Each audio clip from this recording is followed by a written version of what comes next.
नमस्कार, मी डॉक्टर मच्छिंद्र बांगर महाराष्ट्रातील आणि देशातील हवामान परिस्थिती संदर्भात ताजा अंदाज देणार आहे. आपण कालच्या संध्याकाळच्या व्हिडिओमध्ये पुढील 48 तासात मान्सून अंदमानात दाखल होईल अशा प्रकारचा अंदाज दिलेला होता आणि आज आपण ठामपणे सांगू शकतो आणि तशा पद्धतीचे भारतीय हवामान खात्याकडून संकेत देखील आले आहेत.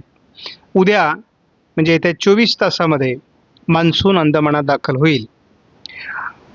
काही आमच्या गेल्या 5-10 वर्षाच्या अनुभवानुसार अंदमानात मान्सून आलेला असतो, परंतु त्याची संपूर्णपणे सक्रियतेची खात्री केल्यानंतर हवामान खात्याकडून तो आल्याचं जाहीर केलं जातं.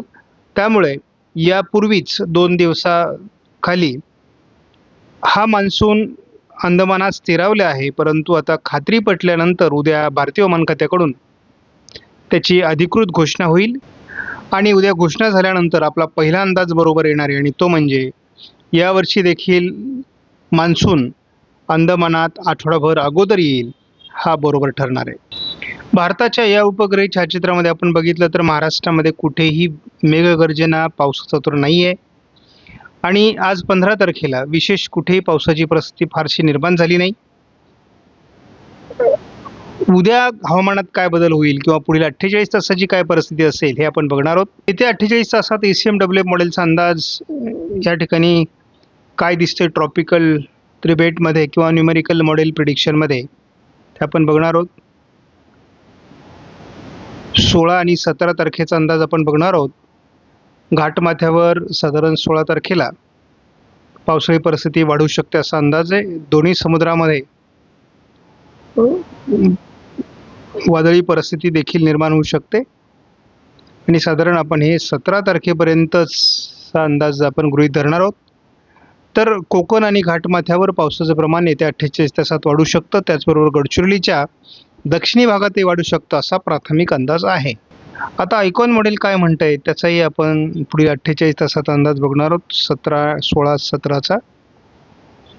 तर या मॉडेलने देखील थोडा बदल असा दाखवला आहे की त्यामुळे थोडं घाटमाथ्यावर पावसाची शक्यता किंवा ढगाळ परिस्थिती या 48 तासात होईल. या पलीकडे फार मोठी काही घटना घडेल असं वाटत नाही. मॉडेल म्हणजे ही ECMWF मॉडेलच आहे. ECMWF मॉडेलने उद्या 16 तारखेला विशेष वातावरण काही महाराष्ट्रात पावसाचं दाखवलेलं नाही आणि 17 तारखेला देखील विशेष वातावरण दाखवलेलं नाही. त्यामुळं किरकोळ घाटमाथ्यावर ढगाळ परिस्थितीच्या पलीकडे किंवा गडचिरोलीच्या दक्षिणेला होणाऱ्या पावसाच्या पलीकडे वातावरण महाराष्ट्रात दाखवण्यात आलेलं नाही. आपण 24 तासात मान्सून अंदमानात येईल असं म्हणतो, त्याला काय आधार आहे? तर त्याचा आधार असा आहे की आता आपण बघतो की जो हा भाग आहे या ठिकाणी अंदमानात जर मान्सून स्थिरावला आणि खास करून याचा हा खालचा भाग, तर या ठिकाणी सातत्याने पाऊस आहे गेले 48 तास आणि त्यामुळे या ठिकाणी उद्या मान्सूनला पोषक स्थिती निर्माण होईल. आणि एकूणच आपण जर पुढील 48 तास यामध्ये कसा बदल होतो हे जर बघितलं तर अंदमानाच्या दिशेने हे वातावरण वाढत जाणार आहे.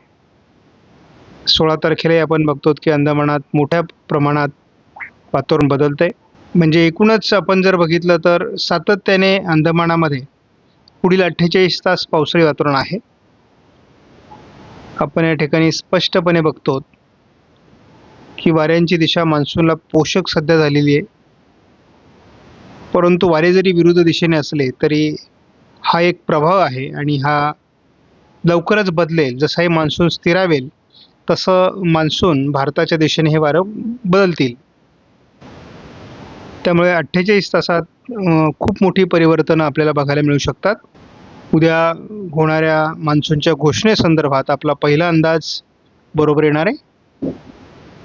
आता आपण येत्या 48 तासामध्ये जो पाऊस कुठे होणार आहे हे या मॉडेलच्या आधारे बघणार आहोत. हे ECMWF मॉडेलच आहे. सुरुवातीला आपल्याला पहिला संकेत म्हणजे ढगाळ परिस्थिती कोकणामध्ये सकाळी राहणारे, रात्री राहणारे आणि मग उद्या दिवसभरात कुठे पावसाची शक्यता निर्माण होते का, तर थोडं पावसाचं अनुकूल अशा प्रकारचे ढग घाटमाथ्यावर असतील. काही ठिकाणी ते बरसतील किंवा बरसणारही नाहीत, कारण तेवढी अनुकूलता अजून तयार झालेली नाही. मात्र आपण अनेक दिवसापासून 17 तारखेपासून पाऊस वाढेल अशा प्रकारचा अंदाज दिलेला होता. केवळ गडचिरोलीच्या दक्षिणेला पावसाळी वातावरण आहे बाकी मात्र कुठेही पावसाळी वातावरण 17 तारखेला दाखवण्यात येत नाही आहे. थोडंफार कोल्हापूर साताराच्या दरम्यान वातावरण तयार होऊ शकतं 3 नंतर, अशा प्रकारची एक शक्यता आहे. बाकी पुढील 48 तासात फारसं पावसाळी वातावरण नाही. आपण सकाळी 5 दिवसाचा अंदाज घेणारच आहोत, परंतु एक हिंट म्हणून आपल्याला सांगून ठेवतो. आज 15 तारीख आहे. 16, 17, 18, 19, 20, 21 तारखेपर्यंत फारसा पावसाच्या ॲक्टिव्हिटीज नाही आहेत. मात्र 22, 23 तारखेपासून पावसाळ्या ॲक्टिव्हिटीज सुरू होतील, हा एका वाक्यातला अंदाज तुम्हाला आज सांगून ठेवतो. कारण मग सर पाऊस कधी सुरू होईल, पेरण्या कधी होतील, या संदर्भातले प्रश्न मला सातत्याने येत असतात. परंतु पावसासाठी अनुकूल वातावरण तयार व्हावं लागतं आणि साधारण 22ला थोडं आणि नंतर 23ला असं हे वातावरण कोकण किनारपट्टीत सुरू होणार आहे. आणि खऱ्या अर्थाने मान्सूनचा पूर्वकाळ सुरू होतो आहे.